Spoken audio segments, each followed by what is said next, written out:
Hallelujah, hallelujah. तो पहला साल, पहला वचन ये इस साल का वायदा है, ठीक है। तो वो है यिर्मयाह का पुस्तक अध्याय 17 का 7 और 8। यिर्मयाह का पुस्तक अध्याय 17 का 7 और 8 पढ़िए।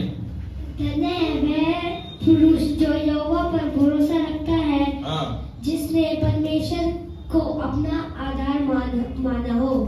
वह उस वृक्ष के समान होगा जो नदी के किनारे पर लगा हो और उसकी जल के पास फैली हो। जब धूप होगी तब उसको ना लगेगी, उसके पत्ते हरे रहेंगे और उस सूखे वृक्ष में भी उनके विषय में कुछ चिंता ना होगी, क्योंकि वह तब भी फलता रहेगा। हालेलुया। परमेश्वर ये इस साल का हमारा वायदा है, सूखे समय में भी वह फलता रहेगा। हालेलुया। जो परमेश्वर पर भरोसा रखते हैं, पूरे दुनिया में सूखा चल क्यों ना रहो, पूरे दुनिया में आर्थिक तंगी चल रही हो, है ना, फिर भी जो परमेश्वर पर भरोसा रखता है वो फलता रहेगा। हालेलुया। तो आज का इस साल का वायदा है year of effortless blessing. Year of effortless blessing मतलब दुख रहित आशीष। क्या है? दुख रहित आशीष का साल है। आप 10 कंसीडर इस साल क्या है? दुख रहित आशीष का साल है। Year of effortless blessing. Effortless blessing मतलब दुनिया कहती है, क्या करते हैं? No pain no gain. आप दुख नहीं उठाओगे तो विजय नहीं पा सकते। मैं ये नहीं कह रहा हूं मेहनत मत करो फल मिल जाएगी, नहीं है। मेहनत करना और दुखी के साथ मेहनत करना अलग है। मैं उदाहरण में बाइबल से बताऊंगा। मेहनत करना और दुखी के साथ मेहनत करना वो अलग है। तुम्हें बीमार हो फिर भी तुम्हें पढ़ना पड़ रहा है, तुम्हें बीमार हो फिर भी काम पे जाना पड़ रहा है, इसे कहते हैं दुखी के साथ आशीष को पाना। ताकि मैं दुखी के साथ काम पे जा रही हूं ताकि मेरे को क्या मिलेगी? तंगा मिलेगी, नहीं है। आप अच्छा स्वस्थ में काम में जा सकते हो, फिर तंगा पा सकते हैं। आप 18 घंटा काम करना पड़ेगा तब मुझे आशीष मिलेगी, नहीं है। आप 8 घंटे करके भी आशीष पा सकते हैं, 12 घंटे करके भी आशीष पा सकते हैं, सिर्फ 6 दिन काम करके भी आशीष पा सकते। ये परमेश्वर का आशीष है। परमेश्वर ने कहा 6 दिन काम करो, 1 दिन विश्राम करो। आप अपने शरीर को ध्यान नहीं दोगे, ठीक क्या होगा? शरीर एक दिन हार मान लेगी। वही एक मशीन कितना चलाओगे तुम? तो परमेश्वर ने ये सारे चीजों को, नियमों को सोच समझ के बनाया। लोग मनुष्य सोचते हैं अरे यार इससे क्या होगा, 8 घंटे और एक्स्ट्रा करने से क्या हो जाएगी, है ना। लोग, मेरे गाड़ी मैंने लिया है तो 2-3 साल होने वाला है, लेकिन मैं लगभग 1 लाख किलोमीटर चलाने वाला हूँ।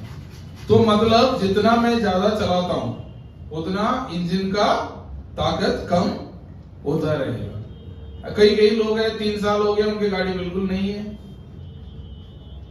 उन्होंने सिर्फ 10,000 12,000 किलोमीटर चलाए, लेकिन 3 साल में मैंने 1 लाख किलोमीटर चला ली। इसका मतलब क्या होगा? गाड़ी उतना पुराना हो जाएगी। तो हमारे परमेश्वर ने हमारे अच्छाई के लिए जो ये कहा, तो ये मन में आपको छोड़ दे रहा है कि मैं जितना मेहनत करूंगा, दिन रात मेहनत करूंगा, दिन रात में परेशानी उठा के भी काम करूंगा तब मुझे आशीष मिलेगी, नहीं है। आपको दिया हुआ समय में आप काम करते रहोगे, ईमानदारी से काम करोगे, तभी भी आप दुख रहित आशीष को अनुभव कर सकते हैं। क्योंकि हम हमारे मेहनत पे भरोसा नहीं करते, किस पे भरोसा करते हैं? परमेश्वर पर भरोसा। यहाँ लिखा है धन्य है वह पुरुष या स्त्री, वह बच्चे, सब अपने अपना नाम डाल सकते हैं। धन्य है वह पुरुष जो यहोवा पर भरोसा रखते हैं। मैं विश्वास करता हूं यहाँ पर सब लोग हैं परमेश्वर पर भरोसा रखते हैं, उसमें कोई संदेह नहीं है। इसका मतलब इसका दूसरा भाग में भी आपको संदेह नहीं होना चाहिए। वचन में लिखा गया है कि वो सूखे वर्ष में भी क्या करेगा, फलता रहेगा, है ना। इंग्लिश में लिखा है he will never end to bear fruit, उनका फल लाना कभी खत्म नहीं होगा। क्यों?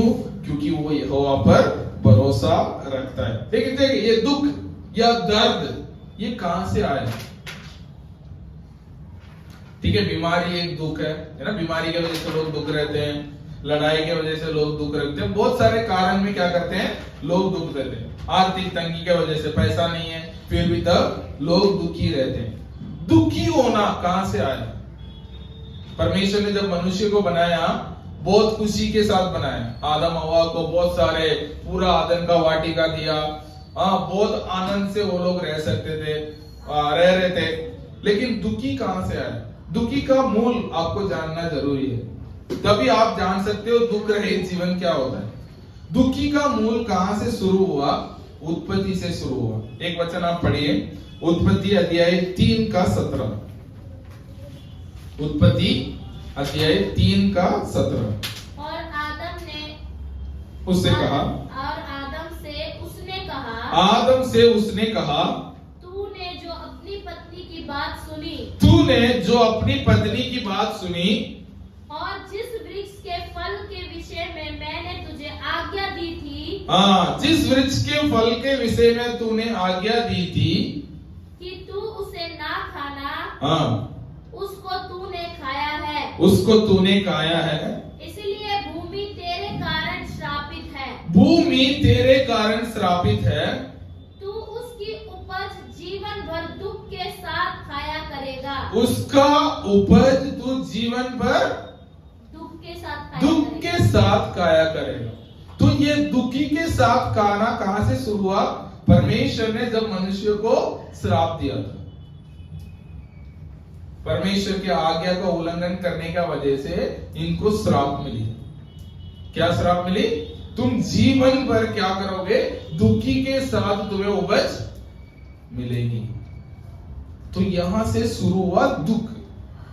तब से लोग आदम जो है दुखी के साथ खेती करने लगा, दुखी के साथ वो मेहनत करने लगा, तब दुख उठाने के बाद उसको क्या मिलती थी? उपज मिलती थी। जब यीशु मसीह दुनिया में आए, उन्होंने क्या किया? हमारे सारे श्रापों को, जितने भी श्राप हमारे मनुष्य के ऊपर है, वो सारे श्रापों को यीशु मसीह ने अपने ऊपर ले लिया। चाहे वो बीमारी हो, चाहे वो ये दुख उठाने का हो, गरीबी हो, सारे श्राप को यीशु मसीह ने अपने ऊपर उठा लिया। तो हमें दुख उठाकर कष्ट के साथ प्रतिफल पाने का जरूरत नहीं है। हम अपने मेहनत कर रहे हैं, उसका प्रतिफल परमेश्वर देगा।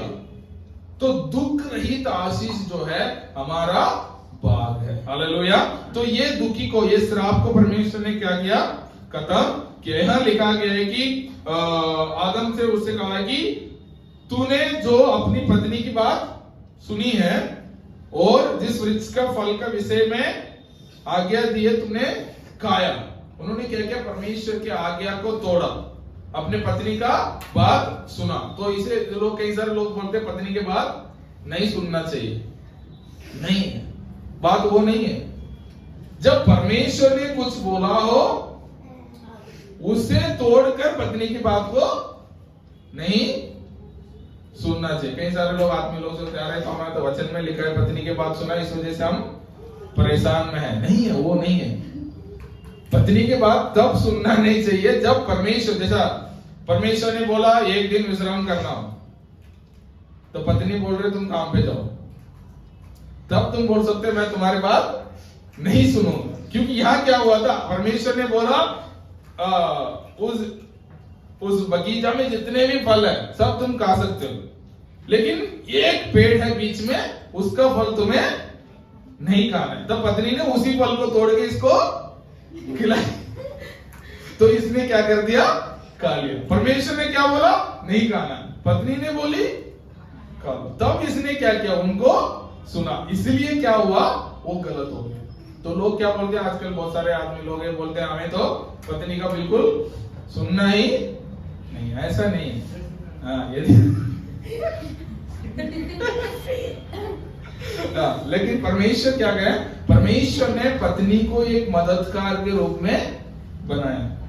ठीक है, तो परमेश्वर कभी कभी पत्नी के द्वारा भी बात करते हैं। और पत्नी लोग सोचते हैं अरे अच्छा ऐसा है, फिर तो हम पूरा इनको कंट्रोल करके रखते हैं। ठीक है, उसके लिए भी वचन है, एक वचन पढ़िए, नीति वचन अध्याय 14 का 1। नीति वचन अध्याय 14 का 1। हर बुद्धिमान स्त्री अपने घर को बनाती है। हर बुद्धिमान स्त्री अपने घर को बनाती है।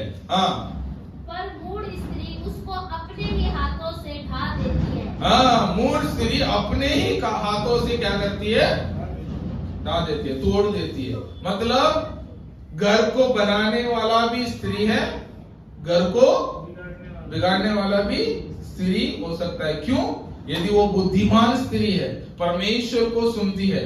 क्योंकि परमेश्वर के राज्य में क्या होता है, ये अधिकार का स्टेप्स होते हैं। परमेश्वर के बाद कौन है? घर का हेड जो है पति है, उसके बाद पत्नी है। ये परमेश्वर ने उस ऑर्डर को बनाया। लोग क्या करते, पत्नियां आजकल क्या करते, नहीं नहीं मेरा घर में मेरा ही चलेगी। फिर क्या होता है, उस घर में, वो घर में परमेश्वर ने जो बनाया ना, उस रीति से घर नहीं चलता है। हाँ, पत्नी पति डिस्कस कर सकते हैं, वो एक दूसरे को सलाह दे सकते हैं, एक दूसरे को मान सकते हैं, लेकिन पहला जो परमेश्वर ने अधिकार बनाया वो चलना चाहिए। वैसे ही कलीसिया में भी परमेश्वर के बाद परमेश्वर ने दिया हुआ आत्मिक पिता, उसके बाद परमेश्वर कलीसिया में भी अगुआ लोग बनाए, बहुत सारे स्टेप्स है। लोग क्या करते हैं, सीधा लेने, हमारे बीच में, मेरा और परमेश्वर का बीच में कोई भी नहीं है, मैं सीधा परमेश्वर से बात कर सकता हूँ, संडे चर्च जाने का जरूरत नहीं है। ऐसा नहीं है, परमेश्वर के राज्य में ये सब, ये सारी चीजें चलता है। तो परमेश्वर पति, वचन में लिखा है, उस रास्ते में जाना नहीं चाहता और कभी प्रचार करूंगा। वचन में लिखा गया है कि पतियों को क्या करना है, परमेश्वर से प्रेम करना चाहिए, परमेश्वर के आज्ञा पालन करना चाहिए, पत्नियों को प्रेम करना चाहिए। कैसा प्रेम करना चाहिए? नहीं है, कैसे प्रभु यीशु मसीह ने कलीसिया से प्रेम करके अपने पूरा प्राण को किसके लिए दे दिया? कलीसिया के लिए दे दिया। वैसे ही प्रेम पति को किससे करना चाहिए? पत्नी से करना चाहिए। ये हम करने के बाद हम ये उम्मीद कर सकते हैं, पत्नियों क्या करो, मेरे आज्ञा पालन करो। हम क्या करते हैं, उल्टा कर देते हैं, पहले पत्नी तुम मेरा आज्ञा मानो, फिर मैं तुमसे प्रेम करूंगा। नहीं है, परमेश्वर ने कौन पहले हमसे प्रेम किया? हमने या परमेश्वर ने? परमेश्वर ने हमसे पहला प्रेम किया, इसलिए हम क्या करते हैं, परमेश्वर से प्रेम करते हैं। परमेश्वर से प्रेम करते हैं, इसलिए हम क्या करते हैं, उसका आज्ञा पालन करते हैं। तो हम पति लोग क्या करना चाहिए, हम इसलिए हम अपने पत्नियों से प्रेम करते हैं, और हम प्रेम करने की वजह से वो क्या करेंगे, हमारा आज्ञा को पालन करेंगे। लेकिन दुनिया में क्या करते हैं, उल्टा चलता है, मैं धमका के रखूंगा फिर वो मुझे प्रेम करेगी, वो कभी नहीं हो सकता। तो परमेश्वर ने इसलिए पहले से हमसे प्रेम किया। तो दुख कहां से शुरू हुआ? आज्ञा को तोड़ने से। परमेश्वर का आज्ञा को तोड़ा, इसलिए दुख शुरू हुई थी। लेकिन जब प्रभु यीशु मसीह दुनिया में आया, हमारे सारे श्रापों को उस क्रूस पर ले लिया। क्रूस पर लेकर हमें क्या किया, श्राप से, हर दुख से हमें मुक्ति दिया। तो अभी हमें दुखी रहने का जरूरत नहीं है, क्योंकि यीशु मसीह ने हमारे दुखों को सह लिया। तो इस बात को आपके याद रखना है, ठीक है। तो आज एक और वचन पढ़िए, ठीक है। लोग कहते हैं एक पत्नी का, एक स्त्री का आज्ञा तोड़ने से क्या आया, दुख आया। दुख आया, हाँ, एक स्त्री का आज्ञा तोड़ने से दुख आया। तो एक स्त्री का आज्ञा मानने से आशीष भी आए। पढ़िए लूका अध्याय 1 का 38। लूका अध्याय 1 का 38। मरियम ने कहा, मरियम ने कहा, हाँ, देख मैं प्रभु की दासी हूँ, हूँ, देख मैं प्रभु की दासी हूँ, मुझे तेरे वचन के अनुसार हो। मुझे तेरे वचन के अनुसार हो। तब स्वर्गदूत उसके पास से चला गया। तब स्वर्गदूत उसके पास से चला गया। तब मरियम ने बोला मैं तेरे दासी हूँ, मेरे जीवन में परमेश्वर के वचन के अनुसार हो।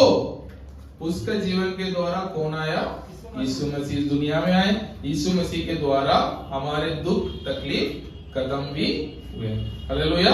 तो ये बुद्धिमान स्त्री के, एक मूढ़ स्त्री के द्वारा दुख इस दुनिया में आया, और एक बुद्धिमान स्त्री के द्वारा, कब उसने अपनी इच्छा नहीं, परमेश्वर की इच्छा। उसको बहुत डर था अपने जीवन में, अरे ऐसा कैसे होगा, है ना, मेरा शादी भी नहीं हुआ, बहुत सारे उसके मन में दुखी थी। लेकिन फिर भी उसने क्या कहा? देख मैं तेरे दासी हूँ, परमेश्वर के वचन के अनुसार मेरे जीवन में हो। तब उसने अपने आप को समर्पण किया, उसके द्वारा यीशु मसीह दुनिया में आए और हमारे दुख और श्राप सारे चीजों से हमें मुक्ति दिलाई। हालेलुया। तो ये बात को आप याद रखना। यीशु मसीह ने क्या कहा? मत्ती रचित सुसमाचार अध्याय 11 का 28 पढ़िए। 11:28। हे सब परिश्रम करने वालों, है सब परिश्रम करने वालों और बोझ से दबे हुए लोग, और बोझ से दबे हुए लोग, मेरे पास आओ, मेरे पास आओ, मैं तुम्हें विश्राम दूंगा। मैं तुम्हें विश्राम दूंगा। यीशु मसीह ने बोला है विश्राम, परिश्रम करने वालों, है दुखी में रहने वालों, वो है बोझ से दबे हुए लोग। आप लोग ने बहुत दुख उठाया अपने जीवन में, मेरे पास आओ, मैं तुम्हें क्या दूंगा? विश्राम दूंगा। तो मतलब दुख रहित जीवन यीशु मसीह के द्वारा हमें मिलती है। एक और वचन पढ़िए, लूका 4:40। जो बीमारी के द्वारा जो दुखी थे, यीशु मसीह ने उनको भी चंगा किया। सूरज डूबते समय हाँ। जिन जिन के जहाँ लोग नाना प्रकार की बीमारियों में पड़े हुए थे, वे सब उन्हें उसके पास ले आए और उसने एक एक पर हाथ रखकर उन्हें चंगा किया। हाँ, उन्होंने क्या? नाना प्रकार के बीमारी के लोग यीशु मसीह के पास आए। यीशु मसीह ने एक एक पर हाथ रखकर सबको चंगा किया। मतलब एक को भी नहीं छोड़ा उन्होंने। इसका मतलब बीमारी के द्वारा यदि कोई दुखी में है, वो भी आपका जरूरत नहीं है। इस साल क्या है? दुख रहित आशीष में जीने का साल। परमेश्वर ने हमें क्या है? आपके पास उनके अनुग्रह को अनुभव करने के लिए, है ना। लोग कहते हैं इतना मेहनत करते हैं, आप बड़े बड़े लोगों को देखते हो, है ना, एक्ट्रेस को देखते हो, उनके कामों में वो रहते हैं। वो क्या करते हैं? एक दिन मैं एक एक्टर का वो गवाह सुन रहा था, जॉन अब्राहम। वो कह रहा था कि मैं जलेबी खा के 10 साल हो गया। काजू कतली जलेबी मीठा है कुछ भी खा के 10 साल हो गए, 25 साल हो गए। इतने साल से मैं काजू कतली नहीं खाया। और उसका फेवरेट उसका फेवरेट मिठाई क्या है? काजू कतली है। कितने साल से नहीं खाया? 25 साल से नहीं खाया। इसका मतलब वो 25 साल से दुखी है। मैं एक काजू कतली कब खाऊंगा? क्यों? ये चाहता है कि मेरा शरीर खाऊंगा तो मेरा शरीर बिगड़ जाएगा, बॉडी ऐसे नहीं हो पाएगी, है ना। लेकिन परमेश्वर क्या है? परमेश्वर के उसमें क्या है? आप अपना जीवन को आप अनुभव कर सकते, दुख रहित जीवन आप एंजॉय कर सकते हो, है ना। आप जो भी खाना चाहते हैं वो खा सकते हैं। इसका मतलब ये क्या है? जितना भी खाओ उतना नहीं है। मतलब लोग कहते हैं कि चावल खाने से पेट निकल जाता है, आप तो 10 चावल ही खाते हैं। नहीं, मतलब लोगों का सोच की विचार है ना। और चीनी खाने से शुगर होता है। मैं हर चीज पे, सब लोग 1 स्पून खाते तो मैं 2 स्पून खाता हूं। इनसे पूछ लेना। कल भी खीर बनाया, मैंने कंप्लेन किया खीर में चीनी कम है। तो क्या कह रहे थे? तुम खुद डाल के खा लेना। तो मतलब ऐसा दुख उठा के आपका जीवन बिताने का जरूरत नहीं। आपके खाने में कंट्रोल जरूर करना चाहिए। मैं नहीं बोल रहा हूं जैसे खाते पीते फैलते जाओ, नहीं है। आप कंट्रोल कर सकते हैं। इसका मतलब ये नहीं कि 10-10 साल तक आप एक चीज को खाया नहीं है। ऐसा दुख उठाने का जरूरत नहीं है। हाँ, चावल हमेशा खाओ ये नहीं, ठीक है, कोई बात नहीं है, आप खाओ, चावल ही खाओ मत। बहुत सारे लोग हैं, अरे मैं तो चावल खाऊंगा ही नहीं, रोटी ही खाऊंगा क्योंकि चावल खाने से मेरा शुगर बढ़ जाता है। नहीं, ये सब दुखी है, ये दुखी हमें उठाने का जरूरत नहीं है। ठीक है, तो दुख रहित जीवन हमारा भाग है। आप पढ़िए यशायाह 53 का 11, यशायाह 53 का 11, 53 का 11, यशायाह का पुस्तक 53 का 11। वह अपने प्राणों का दुख उठाकर उसे देखेगा और तृप्त होगा। अपने ज्ञान के द्वारा मेरा धर्मी दास बहुतेरों को धर्मी ठहराएगा और उनके अधर्म के कामों का बोझ आप उठा लेगा। हाँ, वो क्या करेगा? अपने आप दुख उठाएगा। किसका दुख? हमारे दुख का। प्रभु यीशु मसीह के बारे में भविष्यवाणी है। ठीक है, ऐसे भविष्यद्वक्ता कहते हैं कि वो आएगा और हमारे दुखों को उठाएगा और उसके धार्मिकता के द्वारा बहुत सारे लोग धर्मी ठहराएंगे और उस क्या करेगा? और उनके सारे अधर्मों कामों को वो अपने ऊपर उठा लेगा। तो यीशु मसीह के बारे में यीशु मसीह जब आए क्रूस पर पड़े थे, एक जन के लिए पिता ने उससे मुंह मोड़ लिया। क्यों? उसने हमारे सारे पापों को, सारे अधर्मों को, सारे दुखों को यीशु मसीह अपने ऊपर उठा लिया। हमें जो सहना था वो सारे दुख यीशु मसीह ने सह लिया, इसलिए दोबारा हमें उस दुख को सहने का जरूरत नहीं है। हम परमेश्वर पर भरोसा करते हैं, हम सुख के समय में भी फलते रहेंगे, आशीष को अनुभव करते रहेंगे। तो 3 बातें आज आपको मैं बताऊंगा जिसके द्वारा हम दुख रहित एफर्टलेस ब्लेसिंग को हम अनुभव कर सकते हैं। क्या है? 3 बातें जिसके द्वारा हम क्या कर सकते हैं? एफर्टलेस ब्लेसिंग को, दुख रहित आशीष को अनुभव कर सकते हैं। पहली बात पढ़िए, यूहन्ना रचित सुसमाचार अध्याय 15 का 4।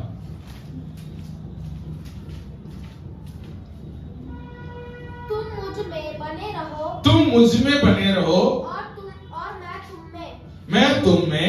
जैसे डाली यदि दाखलता में बनी न रहे तो अपने आप से नहीं फल सकती। हाँ, यदि डाली दाखलता में बनी ना रहती तो अपने आप में फल नहीं सकती, वैसे ही तुम भी यदि मुझ में बने न रहो तो नहीं फल सकते। तुम भी मुझ में बने ना रहो तो नहीं फल सकते। तो पहला चीज दुख रहित जीवन करने का पहला चीज क्या है?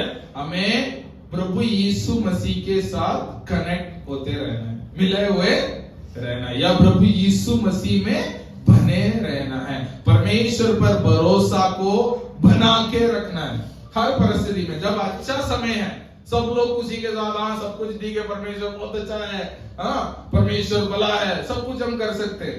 तब हम तकलीफ का समय में गुजरते हैं, उस समय में क्या परमेश्वर पर हम भरोसा रखते हैं। टेहिन बहुत अच्छा है, टेहिन क्या करता है? जब मैं बहुत अच्छा हूं, बहुत गिफ्ट लेता हूं, लेके आता हूं, तो बोलता है पापा आप बहुत अच्छे हो। तब अचानक मैं कुछ मांगता है, मैं नहीं दूंगा, बोलेगा सबसे बेकार पापा हो।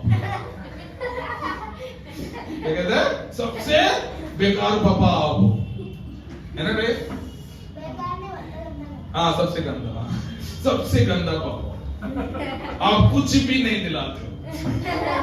ऐसा कई बार हम लोग, अभी वो बच्चा है तो वो ऐसा कहते हैं, लेकिन कई बार हम भी ऐसे ही है। जब परमेश्वर ने बहुत सारे आशीष हमें देते हैं तो बोलते हैं परमेश्वर आप बहुत अच्छे हो। तब कभी कभी आपको दुखी में निकलना पड़ता है, आपके परिस्थिति आपको अच्छा नहीं लगता, उस समय क्या बोलते हैं? अरे यार हम इतना करते हुए क्या फायदा है? नहीं है, परमेश्वर पर भरोसा रखे रहना। वचन में लिखा है जो परमेश्वर पर भरोसा रखे रहता है वो क्या है? जैसे कि एक नदी के किनारे रखा हुआ पेड़ की जैसे, उसके डाली पानी के अंदर है तो क्या होगा? वो सूखे वर्ष में भी फल वो दे सकता है, क्योंकि वो किसके साथ, अपने फल पर, अपने बल पर वो भरोसा नहीं कर रहा है, परमेश्वर पर भरोसा कर रहा है। तो पहली बात आपको हमें क्या करना चाहिए, इस साल आपको निर्णय करना है, मैं हर समय में क्या करूंगा, प्रभु यीशु मसीह में बना रहूंगा। हालेलुया, प्रभु यीशु मसीह में बना रहूंगा, परमेश्वर पर उस भरोसा को नहीं तोड़ूंगा। आप पूरे वचन को पढ़ सकते हैं, यूहन्ना रचित सुसमाचार अध्याय 15 का 1 से लेकर आगे तक पढ़ेंगे। यीशु मसीह उनको समझा रहे कैसे डाली, जैसे एक दागलता में बने रहना चाहिए, वैसे ही, क्योंकि एक डाली को आप कट कर दोगे तो क्या होगा, वो सूख जाएगी। तो पहला वो एक डाली, पूरा डाली हरा भरा रहने के लिए क्या करना चाहिए, वो उसको पेड़ के साथ जुड़े रहना जरूरी है। तो परमेश्वर पर हमारा कनेक्शन, हमारा रिश्ता, हमारा भरोसा परमेश्वर के साथ बने रहेगा, तो हम क्या कर सकते हैं, सूखे वर्ष में भी फल ला सकते हैं। ठीक है, उसके बाद परमेश्वर ने आपका दिया हुआ आत्मिक पिता, परमेश्वर ने दिया हुआ कलीसिया, उसके साथ भी आपको जुड़े रहना है। तो जुड़े रहते हैं, उस जुड़े रहने का आशीष को आप अनुभव कर सकते हैं। दूसरी बात आप पढ़िए भजन संहिता अध्याय 1, भजन संहिता अध्याय 1। क्या ही धन्य है वह पुरुष जो दुष्टों की युक्ति पर नहीं चलता, और न पापियों के मार्ग में खड़ा होता, और न ठट्ठा करने वालों की मंडली में बैठता है, परंतु वह तो यहोवा की व्यवस्था से प्रसन्न, क्योंकि वह तो यहोवा के व्यवस्था से प्रसन्न रखता है, और उसकी व्यवस्था पर रात दिन ध्यान करता रहता है। उसके व्यवस्था पर रात दिन ध्यान करते रहता है। ध्यान करना मतलब क्या होता है, दिन रात पढ़ते रहना, उसके बारे में सोचना। उसके बारे में सोचना। जो चीज आप सोचते हैं ना, वही आपका हृदय में होगा। आप किस चीज के बारे में, आपके मन में रात को लेटने के टाइम में क्या चलता है, कल एग्जाम है, कल वो करना है, कल ये करना है, कल नौकरी क्या होगा, है ना, वहाँ क्या क्या मुश्किलें उठाने पड़ेंगे, ये सब सोचते हैं। या लेटने का समय में, यहोवा मेरा चरवाहा है, मुझे कोई गति ना होगी, मैं हरी हरी चराइयों में चराया जाऊंगा, सुखदायी जल के पास परमेश्वर मुझे ले जाएगा, मेरे जीवन आशीषित होगी, परमेश्वर मेरा परिवार को बचाएगा, हर मुसीबत से, हर परेशानी से परमेश्वर मेरा परिवार को बचाएगा। तो इसे कहते हैं परमेश्वर के वचन पर दिन रात मनन करना। परिस्थिति कैसे हो वो मतलब नहीं है, फिर उस समय में भी आपको क्या करना है, परमेश्वर के वचन पर मनन करते रहना। वो व्यक्ति कैसे होगा, पढ़िए। वह उस वृक्ष के समान, वह उस वृक्ष के समान है, वही वायदा के वचन है, वह उस वृक्ष के समान है जो बहती नालियों के किनारे लगाया गया है, और अपनी ऋतु में फलता है, और जिसके पत्ते कभी मुरझाते नहीं, इसलिए जो कुछ वह पुरुष करे वह सफल होता है। हालेलुया, जो कुछ वो करे वो सफल होता है। क्यों? क्योंकि वो दिन रात परमेश्वर के वचन में ध्यान दिया रहता है, ध्यान करते रहता है, उसको अध्ययन करता है, उसके अपने मन में दोहराते रहता है। वो व्यक्ति वो वृक्ष के समान है ना। एक वृक्ष मैंने डाला था, जिस दिन मैंने ये बनाई थी उस टाइम में वहां बैठ के वृक्ष ढूंढ रहा था, वृक्ष मिला नहीं ये पेड़ है ना तो यहाँ ये लगाने वाला था, ये वाला पेड़ भी काली जगह में, लेकिन जिस दिन मैं जल्दीबाजी में नीचे गया तो ये पेड़ में ढूंढे जा रहा मिला ही नहीं। फिर मैं घर जाके मेरा टाइम में ये मिला था तो मैंने ये लगा दिया। वो उस वृक्ष के समान है। क्या करते हैं, आप मनाली जाते हैं, मनाली में क्या है, नदी के किनारे में पूरा एप्पल का पेड़ है। जब हम सर्दी में जाते हैं वो पूरे सिर्फ डंडे डंडे रहते हैं। तो उन्होंने एक दिन में सर्दी में गया तो उन्होंने दिखाया था कि आप जून महीने में आओ, ये पूरा क्या रहेगा, हरा भरा और ऐसे फलता हुआ आपको नजर आएगा। मैंने वो वीडियो देखा तो इतना अच्छा लग रहा है, जहां हम रह रहे थे पूरा सूखे सूखे डंडे डंडे दिख रहे हैं। वो कहते सर यही जगह है जिसमें उसी पेड़ में बहुत सारे एप्पल पड़े हैं। उन्होंने पूरा वीडियो दिखाया। मेरे को लगा एक दिन तो गर्मी में भी जाना चाहिए, जाके हमें देखना चाहिए एप्पल कैसे, एप्पल का पेड़ कैसे होते हैं, नदी किनारे में रहते हैं और बहुत सारे फल उसमें रहते। तो मैं अध्ययन कर रहा था तो परमेश्वर ने यही वृक्ष को मेरे को दिखाया। मैं ये ढूंढते रहा, मिला ही नहीं। फिर एट लास्ट मेरे को मिला, अच्छा ये वाला पेड़ है। किसी में ऐसा पेड़ में ढूंढ रहा था तो किसी में एप्पल भी है, बनाना भी है बहुत सारा चीज था। लेकिन ये मैंने यही पेड़ मैंने ऐसे देख रहा था, प्रार्थना करने के टाइम में मैं देख रहा था कि हमारा जीवन क्या होगा, एक फलवंत जीवन होगा जब हम क्या करते हैं, परमेश्वर के वचन पर। इस साल आप निर्णय कीजिए, मैं परमेश्वर के वचन को दिन रात ध्यान करते रहूंगा। मैं सोऊंगा, जाऊंगा, काम करूंगा, पढ़ूंगा, हर जगह में आप क्या कर सकते हैं, परमेश्वर के वचन को ध्यान कर सकते हैं। आप उसका मतलब आपके दिमाग में क्या करते रहना है, दौड़ाते रहना है। जब आप बीमारी में है, आप क्या दौड़ाना है, अरे क्या होगा, मेरा पैर दर्द होगा तो कल मैं कैसे स्कूल जा पाऊंगी, मेरा पेट में दर्द कर रहा है तो मैं कल कैसे उठ पाऊंगी, कैसे चल पाऊंगी, ये नहीं सोचना है। आपको क्या दौड़ाना है अपने दिमाग में, यीशु मसीह के कोड़े खाने से मैं चंगा हो चुका हूँ, मैं चंगा हो चुकी हूँ। इस वचन को आपका दिमाग में आपको दौड़ा। आपका सर दर्द हो रहा है, किसी भी बीमारी हो, कोई भी परिस्थिति हो, उसके अनुसार आपका वचन, परमेश्वर का वचन क्या कहती है, परिस्थितियां बदल जाती है, परमेश्वर का वचन बदलती नहीं है ना। तो आपको परिस्थिति को देख के नहीं करना है, परिस्थिति के अनुसार नहीं करना है, लेकिन परमेश्वर का वचन क्या कहती है उसे आपको क्या करना, दिन रात अध्ययन करते रहना। आपके दिमाग में दौड़ाते रहेंगे, परिस्थितियां क्या होगी, बदल जाएगी। हालेलुया। तीसरी बात, इसी बात जो परमेश्वर की इच्छा के अनुसार चलने के द्वारा हम क्या कर सकते हैं, एक फलवंत जीवन जी सकते हैं। एक वचन पढ़िए, उत्पत्ति 22 का 2। उत्पत्ति 22 का 2। उसने कहा, हाँ, अपने पुत्र को अर्थात अपने इकलौते पुत्र इसहाक को, हाँ, जिससे तू प्रेम रखता है, हाँ, संग लेकर मोरिया देश में चला जा, हाँ, और वहाँ उसको एक पहाड़ के ऊपर जो मैं तुझे बताऊंगा होम बलि करके चढ़ा। हाँ।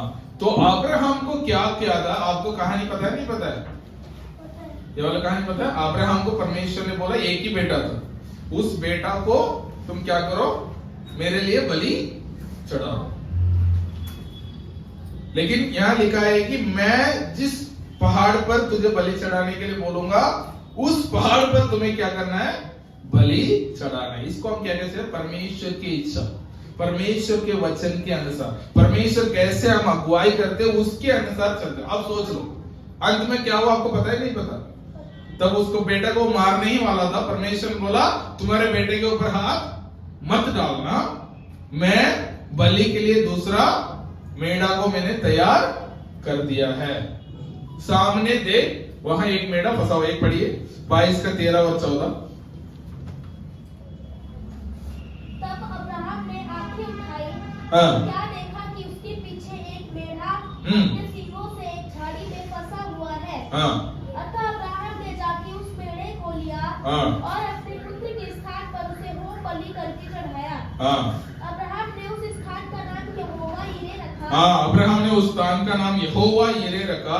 इसके अनुसार आज तक भी कहा जाता है कि यहोवा के पहाड़ पर उपाय किया जाएगा। हाँ, इसके अंदर यहोवा के पहाड़ पर उपाय किया जाएगा। मतलब अब्राहम ने, परमेश्वर ने जिस पहाड़ में जाने के लिए बोला, वहां जाके बलि चढ़ाने के लिए गया, इसलिए उसको क्या मिल गया, वहां वो मेढ़ा मिल गया। मान के चलो उसने दूसरा पहाड़ चला गया होता, परमेश्वर ने तो मेढ़ा वहां तैयार करके रखी थी, तो वहां गया तो उसको क्या मिली, मेढ़ा मिली, तो उसका बेटा बच गया। हाँ, तो मतलब यहाँ लिखा गया है कि तो अब्राहम ने उस स्थान को क्या किया, यहोवा यिरे। यहोवा यिरे मतलब क्या है, यहोवा उपाय करता है, यहोवा उपाय करता है, यहोवा प्रदान करता है। तो परमेश्वर से एक फलवंत जीवन प्राप्त करने के लिए हमें क्या करना पड़ेगा, परमेश्वर की इच्छा के अनुसार हमें चलना चाहिए। हालेलुया। तो आने वाले इस पूरे महीने ही हम एक अध्ययन करेंगे, एक कैसे एक दुख रहित जीवन कैसे हम जी सकते हैं, है ना, उसके बारे में अध्ययन करेंगे। एक और उदाहरण मैं करके आया था, लेकिन टाइम हो चुका है। तो 3 बात आप याद रखिए।